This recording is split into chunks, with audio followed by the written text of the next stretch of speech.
പക്ഷെ മറ്റൊരു പ്രധാനപ്പെട്ട ആഗ്രഹം കൂടി ഉണ്ടായിരുന്നു. അത് റോൾസ് റോയ്സ് കാറിൽ കയറണം എന്നതായിരുന്നു. ജന്മന എല്ലു പൊട്ടുന്ന അസുഖമുള്ള 9 വയസ്സുകാരനായ ഫായിസിന്റെ ആഗ്രഹം റോൾസ് റോയ്സ് കാറിൽ കയറണം എന്നുള്ളത് ഇപ്പോൾ സാധിച്ചു കൊടുക്കാമെന്ന് ബോബി ചെമ്മണ്ണൂർ അറിയിച്ചിരിക്കുകയാണ്. കുട്ടിയുടെ വലിയൊരു ആഗ്രഹമാണ് മറ്റുള്ളവരെ പോലെ പുറത്തിറങ്ങി കാഴ്ചകൾ കാണാനോ നമ്മളെ പോലെയുള്ള ആഗ്രഹങ്ങളൊക്കെ സാധിക്കാതെ ഉള്ളിൽ ഒതുക്കി സാക്രിഫൈസ് ചെയ്ത് ജീവിക്കുന്ന ചെറിയ പ്രായത്തില് ബോബി തന്നെ നേരിട്ട് പോകുന്നുണ്ടോ ഫൈസിന്റെ വീട്ടിലേക്ക്? പിന്നെ ഞാൻ തന്നെ പോണല്ലോ. കാരണം ഫോണിൽ സംസാരിച്ചപ്പോ ആള് പറഞ്ഞു റോൾസ് റോയ്സ് ആയിട്ട് ബോച്ചെ വരണം, എനിക്ക് ബോച്ചേനെയും കാണണം എന്ന് പറഞ്ഞ് വളരെ ആക്റ്റീവായിട്ടാണുള്ളത്. അപ്പൊ ഫൈസിന് നമ്മൾ മിഠായി കൊടുത്തു. ഇനി രണ്ടാമത്തെ ഒരു ആഗ്രഹം പറഞ്ഞിട്ടുണ്ട്, ബോച്ചെ കാർ കൊണ്ടുവരും എന്നുള്ളതാണ്. ബോച്ചെ വന്നോ? ഇല്ല, ബോബി ചെമ്മണ്ണൂർ കാർ കൊണ്ടുവരാൻ പറ്റിച്ചു. കണ്ടോ ബോച്ചെ? കേട്ടോ, ബോച്ചെ കാർ കൊണ്ടുപോകാന്നൊക്കെ പറഞ്ഞിട്ട് പറ്റിച്ചു എന്നാണ് പറയുന്നത്. അതിനർത്ഥം നിങ്ങളുടെ ഹീറോ തോറ്റെന്നാണോ? തോറ്റുപോയി. ഇപ്പൊ നിങ്ങളുടെ ഹീറോ എന്ത് ചെയ്യുന്നു? Will he give up? മുറിവേറ്റ സിംഹത്തിന്റെ ശ്വാസം ഗർജനത്തെക്കാൾ ഭയങ്കരമായിരുന്നു.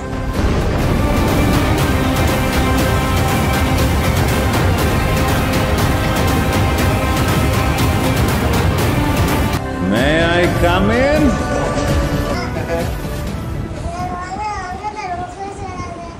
റോൾസ് റോയ്സ് വേണോ അതോ എന്നെ വേണോ? എന്നെ കൂടുതൽ ഇഷ്ടം ഏതാ? റോൾസ് റോയ്സ് ആണോ എന്നെയാണോ? എല്ലാം രണ്ടും കൂടെ. അപ്പൊ ഭയങ്കര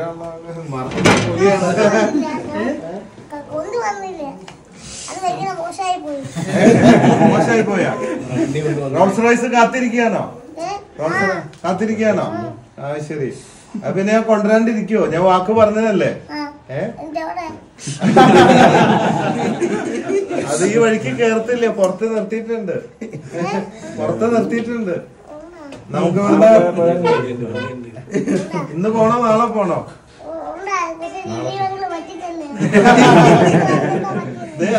ഞാൻ പറ്റിച്ചെന്ന് പറഞ്ഞിട്ട് എന്റെ ഒരു വീഡിയോ കണ്ട്, ബോച്ചെ വരാന്ന് പറഞ്ഞിട്ട് വന്നില്ല, പറ്റിച്ചു എന്ന്.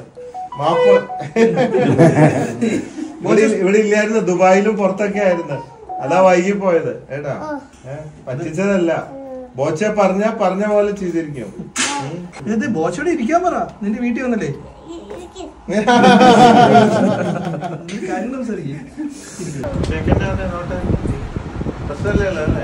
ഞാൻ കൈയടിച്ചു എന്ന് പറയില്ലേ? എത്ര വയസ്സായിപ്പോ? 9 വയസ്സ്. എന്തൊക്കെ ഭയങ്കര സ്മാർട്ടാണ് കേട്ടോ. ഞാൻ വിചാരിച്ച ഞാനാ സ്മാർട്ടാണ്. അമ്മ അന്ന് ഫോൺ വിളിച്ചപ്പോ ഞെട്ടിച്ച് പറഞ്ഞില്ലേ ഫോണിൽ കൊണ്ട്. എനിക്ക് എന്റെ അന്ന് പറഞ്ഞത് എനിക്ക് 2 ആഗ്രഹമാണ്. ഒന്ന് റിപ്പോർട്ടർ ചാനലിലെ അരുൺകുമാർ സാറിനെ കാണണം, പിന്നെ ബോച്ചയെ കാണണം, പിന്നെ ബോച്ചയുടെ സ്വർണ്ണക്കാറിൽ ചേർണം. അപ്പൊ വൈകി പോയി. ക്ഷമിക്കോ? പനിഷ്മെന്റ് വല്ലതും ഉണ്ടോ അതിന്? അതിനുണ്ടാ? എവിടെ നമ്മുടെ ആൾക്ക് സ്വർണ്ണക്കാറിൽ കയറണമെന്നേ പറഞ്ഞുള്ളൂ. പക്ഷെ ഞാന് ഈ സ്വർണ്ണ ഇഷ്ടാണെന്ന് മനസ്സിലായി ആൾക്ക്. എന്തായാലും കണ്ടിട്ട് മനസ്സിലാവില്ലേ? എന്ത് മാലയാണ്?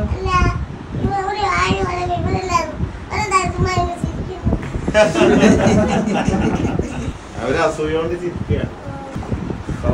സ്വർണ്ണക്കാരി കയറുന്നെന്ന് പറഞ്ഞു. ഒരു സ്വർണ്ണമാലയായിട്ട് വന്നതാ. ന്യൂ ഇയർ ഒക്കെ അല്ലേ, നമുക്ക് സ്വർണ്ണമാല ഇടാം അല്ലേ? ഇതല്ലേ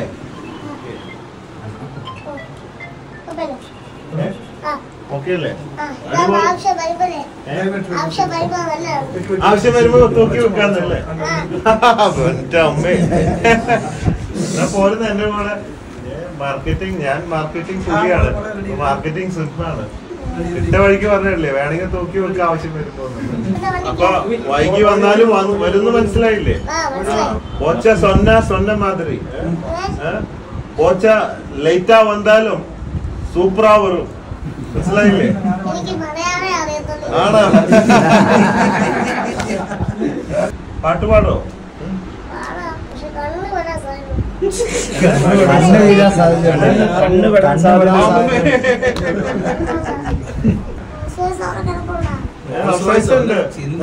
നമ്മളൊന്നും കാണണ്ടല്ലേ, റോൾസ് റോയ്സ് മാത്രം കണ്ടാ മതി.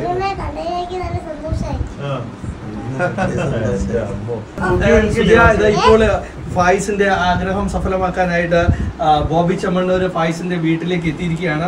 ബോച്ചയെ കണ്ട് ബോച്ചയുടെ ഗോൾഡൻ റോൾസ് റോയ്സ് കാറിൽ കയറണമെന്നുള്ള ആഗ്രഹം പങ്കുവച്ചു. ഇപ്പോൾ നമുക്ക് ഫായിസിനോട് ചോദിക്കാം. ഫായിസ് സന്തോഷമായോ? ഒരു സ്വർണ്ണമാലയൊക്കെ ബോച്ചെ ഗിഫ്റ്റ് ആയിട്ട് കൊടുത്തിട്ടുണ്ട്. ആ മാലയൊക്കെ ഇട്ട് ഫായിസ് ഇങ്ങനെ സുന്ദരനായി ഇരിക്കുകയാണ്. സന്തോഷമായോ ബോച്ചെ? എന്ത് തോന്നുന്നു? വളരെ സന്തോഷമായി. ഇവിടെ എത്താൻ വൈകി പോയി. ഞാൻ അന്ന് പറഞ്ഞിട്ടുണ്ടായിരുന്നു എത്താന്ന്. അത് വൈകി പോയി പുറത്തായതുകൊണ്ട് ഇവിടെ ഉണ്ടായിരുന്നില്ല. അപ്പോഴേക്കും ആള് ആരോടെയൊക്കെ പറഞ്ഞിരുന്നു ബോച്ചയെ പറ്റിച്ച് വന്നില്ല എന്നൊക്കെ. അപ്പൊ പക്ഷെ ബോച്ച എത്തി. ഇവിടെ സ്വർണ്ണച്ചയും കൊടുത്തപ്പോ ആൾക്കൊരു മോഹം, ഒരു കല്യാണം കഴിച്ചാൽ കൊള്ളാന്ന്. പക്ഷെ ആൾക്ക് ധൃതിയില്ല. 9 വയസ്സായിട്ടുള്ളൂ. 10 വയസ്സായിട്ട് മതി എന്നാണ് പറയുന്നത്.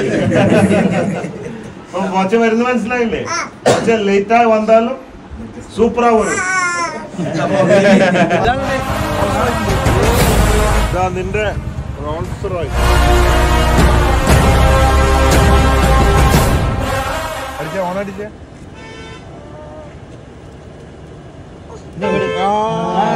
Very good. ശരി, ആരെ ബലമില്ല എന്ന് പറഞ്ഞ എനിക്ക്?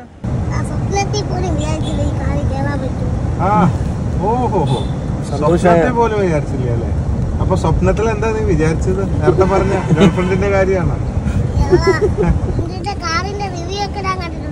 റിവ്യൂ കണ്ടിട്ടുണ്ടോ? എങ്ങനെയുണ്ട്? സൂപ്പറാണോ?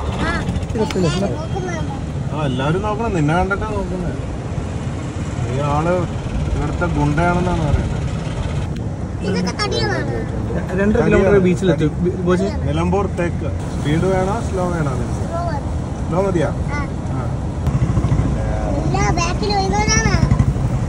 നിന്റെ ബാക്കിൽ ഒരുപാട് പേരുണ്ട്.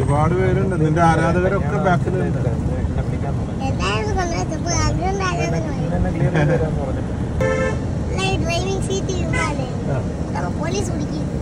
ഇല്ല, നമ്മൾ തന്നെ പിടിക്കണം.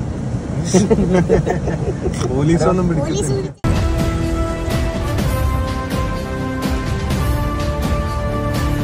ഇതാണ് ആദ്യത്തെ അധ്യായം. കഥ ഇനിയാണ് ആരംഭിക്കുന്നത്.